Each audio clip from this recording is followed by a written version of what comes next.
ನಮಸ್ತೆ ಸ್ನೇಹಿತರೆ, ತಮ್ಮೆಲ್ಲರಿಗೂ ಹಿಸ್ಟ್ರಿ ವಿತ್ ಶಂಕರ್ ಚಾನಲ್ಗೆ ಆತ್ಮೀಯವಾದಂಥ ಸ್ವಾಗತ. ಸ್ನೇಹಿತರೆ, ಇಂದಿನ ವಿಡಿಯೋದಲ್ಲಿ ನಾನು ನಿಮ್ಮೊಂದಿಗೆ ಒಂದಿಷ್ಟು ಮುಖ್ಯವಾದಂಥ ಅಂಶಗಳನ್ನು ಹಂಚ್ಕೊಳ್ಳೋಕೆ ಬಂದಿದ್ದೀನಿ. ಏನಪ್ಪಾ ಅಂತಂದರೆ, ಈಗಾಗಲೇ ಉದ್ಯೋಗ ಪರ್ವ ಆರಂಭವಾಗಿದೆ.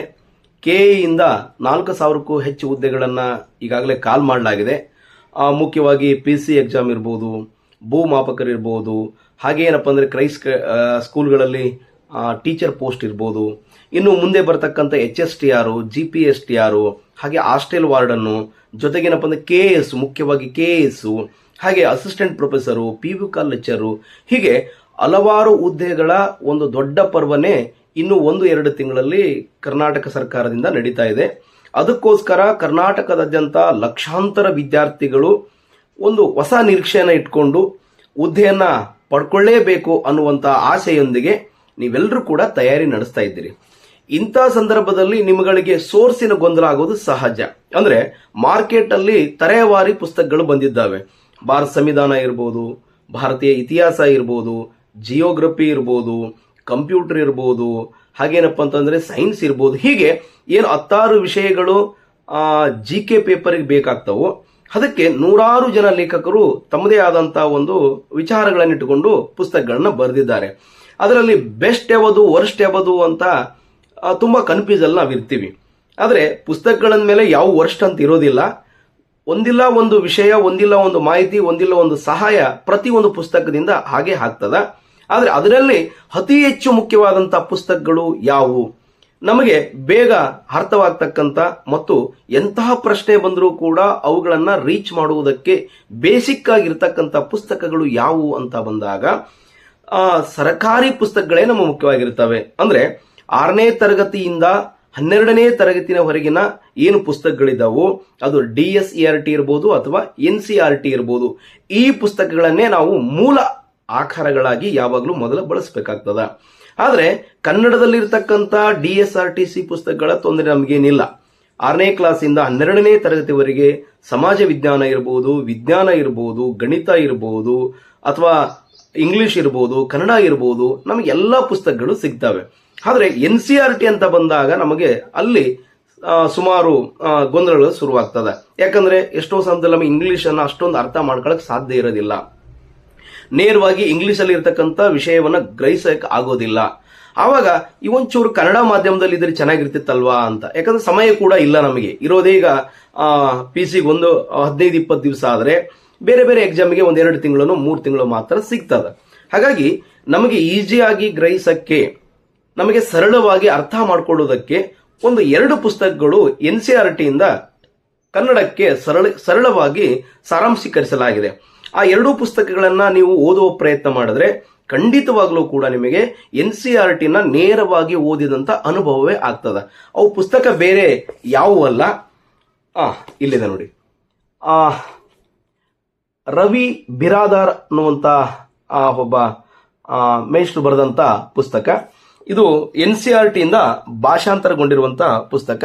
ಸಿರೀಸ್ 2 ನಿಮಗೆ ಮೊದಲು ನಾ ತೋರಿಸ್ತಾ ಇದ್ದೀನಿ. ಇಲ್ಲಿ ಯಾಕೆ ಸಿರೀಸ್ 2 ಅನ್ನ ತೋರಿಸ್ತಾ ಇದ್ದೀನಿ ಅಂತಂದ್ರೆ, 9ರಿಂದ 12ನೇ ತರಗತಿಯ ಅರ್ಥಶಾಸ್ತ್ರ, 6ರಿಂದ 12ನೇ ತರಗತಿಯ ಸಂವಿಧಾನದ ಏನು ಸರ್ಕಾರಿ ಅಂದ್ರೆ ಕೇಂದ್ರ ಸರ್ಕಾರದಿಂದ ಪ್ರಕಟಿತವಾದಂತಹ ಪುಸ್ತಕಗಳೇನಿದಾವೋ ಆ ಪುಸ್ತಕವನ್ನೇ ನೇರವಾಗಿ ಅವರು ಅತ್ಯಂತ ಸರಳವಾಗಿ ಭಾಷಾಕರಿಸುವ ಕೆಲಸವನ್ನ ಮಾಡಿದ್ದಾರೆ. ಹಾಗಾಗಿ ರವಿ ಬಿರಾದರ್ ಸರ್ ಧಾರವಾಡದಲ್ಲಿ ಇರ್ತಾರೆ. ಇನ್ನು ನೆಕ್ಸ್ಟ್ ಈಗ ಇವ್ರದ್ದು ಅದ್ಭುತವಾದಂತಹ ಒಂದು ವಿಜ್ಞಾನ ಪುಸ್ತಕವೂ ಕೂಡ ಇಷ್ಟರಲ್ಲೇ ಮಾರ್ಕೆಟ್ಗೆ ಬರ್ತದ.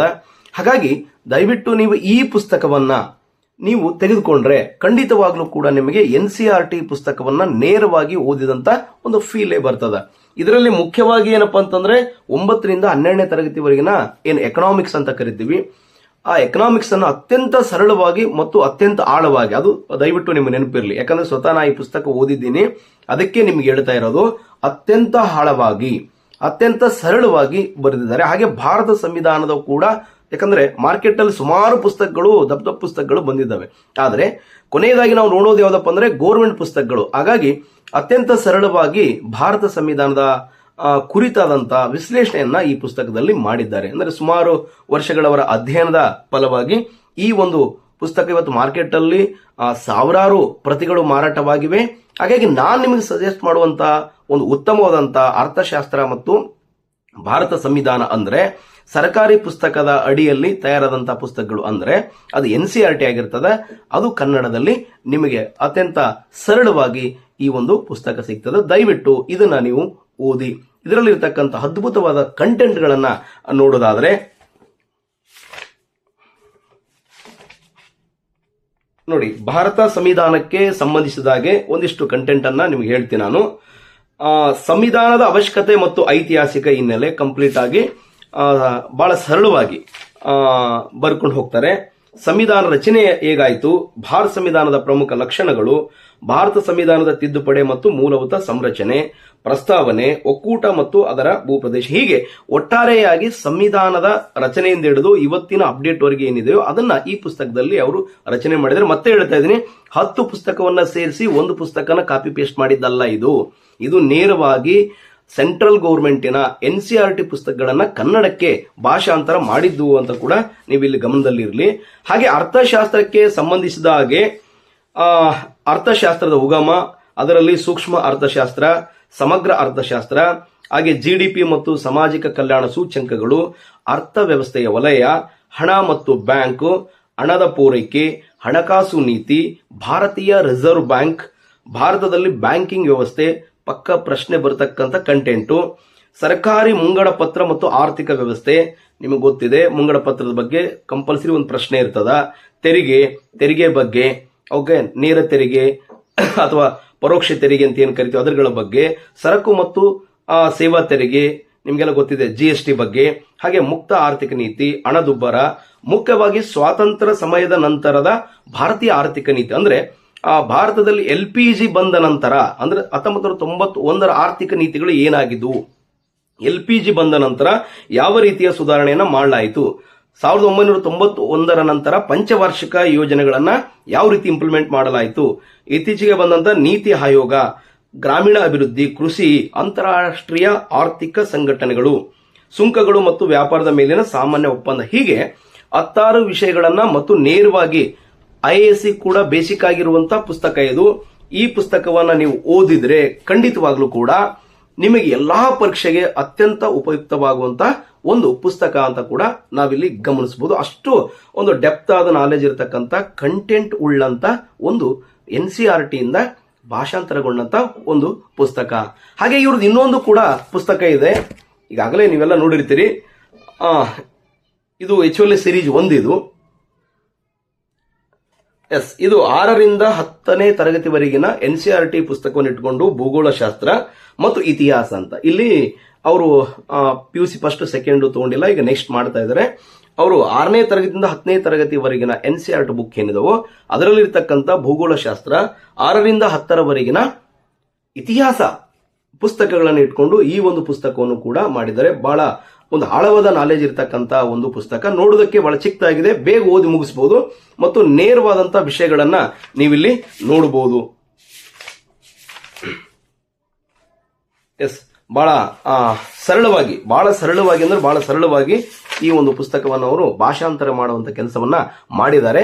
ದಯವಿಟ್ಟು ಇವೆರಡೂ ಪುಸ್ತಕಗಳು ಕಂಪಲ್ಸರಿ ನಿಮ್ಮ ಹತ್ರ ಇದ್ರೆ ಬಹಳ ಒಳ್ಳೆಯದು ಅಂತ. ಯಾಕಂದ್ರೆ ಮಾರ್ಕೆಟ್ ಅಲ್ಲಿ 100 ಪುಸ್ತಕಗಳು ಬರ್ತವೆ, ಬಹಳ ಸಾರಿ ಇಷ್ಟು ದಪ್ಪ ಪುಸ್ತಕ ನೋಡಿ ಗಾಬರಿಗೆ ಹೋಗ್ಬಿಡ್ತೀರಿ. ಆದ್ರೆ ಇವೆರಡೂ ಪುಸ್ತಕಗಳನ್ನ ಒಂದು ವೀಕ್ ಅಲ್ಲಿ ನೀವು ಓದಬಹುದು, ಒಂದ್ 2 ಸಾರಿ ಓದಿದ್ರೆ ಸರಳವಾಗಿ ಅರ್ಥ ಮಾಡ್ಕೋಬಹುದು. ಯಾಕಂದ್ರೆ ನಮ್ಮ ಕರ್ನಾಟಕದ ವಿದ್ಯಾರ್ಥಿಗಳ ಒಂದು ಭಾಷಾ ಮಟ್ಟವನ್ನ ಇಟ್ಕೊಂಡು ಅವರಿಗೆ ಅರ್ಥವಾಗುವ ಹಾಗೆ ಕಂಟೆಂಟ್ ಅನ್ನ ಇಲ್ಲಿ ಕೊಟ್ಟಿದ್ದಾರೆ.